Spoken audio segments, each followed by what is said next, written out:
Civil Media.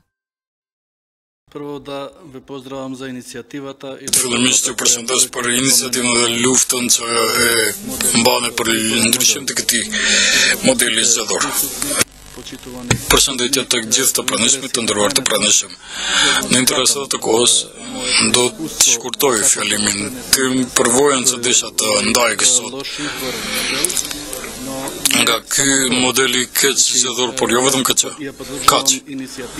Pra e mbështes iniciativën edhe për ndryshim të këtij modeli zgjedhor, mirë po përvoja ime drejt për së drejt pjesëmarrje në zgjedhjet lokale në vitin 2000 dhe në vitin 2013 njëjtë edhe atëherë si kandidat për kryetar komunore në Kondov, ku drejt për së drejti për herë të parë u ballafaqova me dhunë shtetërore, pra për institucioneve të cilat bastisëm u ndërhyn në ditën e zgjedhjeve duke aplikuar dhunë me armë zjarri në një vend votimi, lënduan, plagosën disa njerëz në qytet, por në komunën Kondov kjo ishte më tragjike, krahas plagosjeve nga persona të punësuar në atë drejtoritë të famshme, drejtoria 6, duke thyer kutit vdiq një djalë i ri Fatmir Jakupi, atëherë u tërhoqa prej zgjedhjeve dhe kjo vazhdoi në përmashni atëherë dhe në Ohër edhe në disa vende tjera. Mirë po me kalimin e kohës,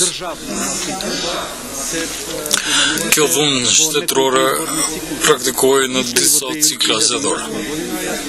Edhe në vitin 2008 atëherë nuk mora pjesë, përdorej gjithashtu dhunë. Në vitin 2013 dhuna institucionale u përsos, do të thotë shkoi shumë më larg. Pse e mbështes ndryshimin, përkatësisht nismën për ndryshim të këtij modeli zgjedhor? Një prej shkaqeve kryesore është për shkak se jo vetëm modeli zgjedhor duhet të ndryshohet sipas mendimit tim dhe konkluzionit asaj që kam ndjerë drejt për së drejti në zgjedhjet, janë edhe disa trupa zgjedhor ku duhet në mënyrë të pashmangshme duhet të bëhet ndryshim i mënyrës së zgjedhjes dhe formimit të atyre trupave që me kushtetutë dhe me ligje janë të obliguar për të zbatuar ligjet dhe në fakt ata janë generator të dhunës dhe vjedhjes së vullnetit të popullit. Pra, nëse në vitin 2000 dhe 2008 pushteti ka praktikuar, partitë në pushtet kanë praktikuar dhunë për shkak të ruajtjes së pushtetit apo marrjes më shumë autoritetet të pushtetit në nivel lokal dhe parlamentar, në vitin 2018 është interesante, diçka fantastike, diçka që mua më ka sjell që nuk ka dhunë familjar, por ka dhunë intelektuale. Pra, para pak në bisedë me një nga të pranishmit këtu nuk mund të besonte kush është i punësuar në KSZ, ai që është i punësuar në KSZ nuk mund të besonte në një vjedhje të tillë të sofistikuar të zgjedhjeve. Pra në ditën e zgjedhjeve mua më ndodhi të kem në evidencë mbi 1000 njerëz të cilët shkojnë të votojnë në vendin e votimit dhe aty nuk janë në listë zgjedhore. Ktheheshin më paraqiseshin në seli dhe aty venditoja. Këtë e them si përvojë personale. Pra të paraqitemi të kontrollojmë pse nuk janë në lista zgjedhore për shkak se paraprakisht asnjëherë ata votues s'kan pasur problem të votojnë. Të shfrytëzojnë të drejtën e tyre dhe të garantuar me kushtetutë. Në njësinë zgjedhore kam vërtetim konfirmim se ekzistojnë në listën zgjedhore lista kryesore shtetërore e zgjedhjeve dhe me pronësim nga zyra këtu përfundon historia për të drejtën për votim, për shkak se në mungesë të rregullores ligjore për realizimin e të drejtës së garantuar për votim, juve ju përfundon procesi këtu. Dhe pastaj ne këtu konstatuam që gjatë grumbullimit të informatave nga ana e aktivistëve të partisë politike në çdo degëzim, për shkak se në Saraj ka mbi 34 vende të votimit. Në secilin prej 34 vendeve të votimit të paraqitet njëjti problem që paraprakisht nuk ka ekzistuar më parë. në ditët e votimit dhe konstatuam që janë dhënë informata për votues të sigurt të konfirmuar nga opozita dhe nëpërmjet printimit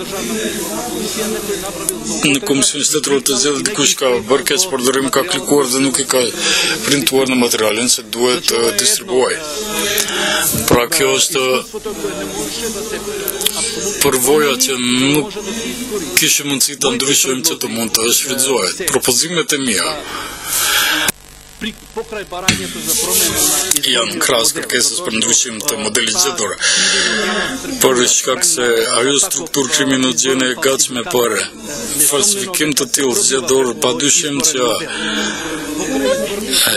ekziston nëpërmjet këtij modeli zgjedhor dhe krahas modelit ekzistues që përmbahen e mbështes të bëhet ndryshim dhe të mazonia të jetë njëjësi zgjedhore.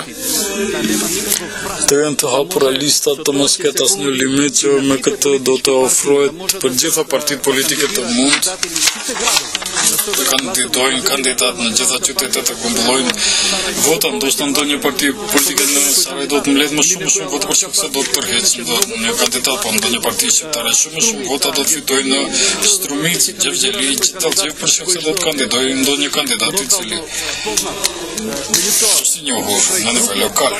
Megjithatë, krahas faktit tjetër, duhet edhe fakte tjera të merrem parasysh, do të thotë të kërkohet ndonjë komisioni shtetëror të mos përbohet formohet prej anëtarëve të partive politike. Propozimi im është ky komision shtetëror i zgjedhjeve të përbohet përveçisht të mikse nga kryetari i gjyqit, qoftë ky kryetari i gjykatës themelore apo penale dhe anëtarët të jenë gjyqtar sipas zgjedhjes së vendonte. Të njëjtët të shërbejnë për vetëm një cikël zgjedhor. E njëjta të vletë të aplikohet edhe në shkallën e më të qeshme të Komisionit Shtetëror të Zgjedhjeve, Komisionit Shtetëror të Zgjedhjeve të jem kryetar të sekretarët të komisioneve komunale zgjedhore të jenë gjyqtar sipas zgjedhjes së vendonte, që gjithashtu do të shërbejnë për vetëm një cikël zgjedhor. Vetëm në vendet e votimit në vend votimin të mund përsërit të gjitha partitë politike edhe të jenë të gjitha të parlamentarët të regjistruar të mund të jenë në figje por dhe zgjedhore, por të mos ndërpret këtu, të mos ndalet këtu reforma të gjitha vend votimet në Republikën e Maqedonisë janë të mbuluara me video mbikëqyrje 48 orë. Deri në përfundim të jenë të mbuluara dhe vetë akti votimit të jetë online të gjithë të mund të ndjeken. Çdo vend votim të jetë me video mbikëqyrje dhe puna e komisioneve komunale zgjedhore, siç është kuptohet puna e Komisionit Shtetëror të Zgjedhjeve. Besoni dikush për këtë do thotë kjo është çmim i lartë. Nuk ka çmim më të madh se jeta e një njeriu.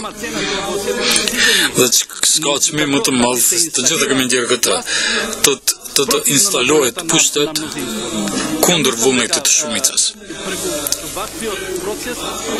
Mendoj se nëpërmjet procesit të këtillë mund të mbrohen njerëzit dhe të gjejmë ndërtim të një shoqërie normale.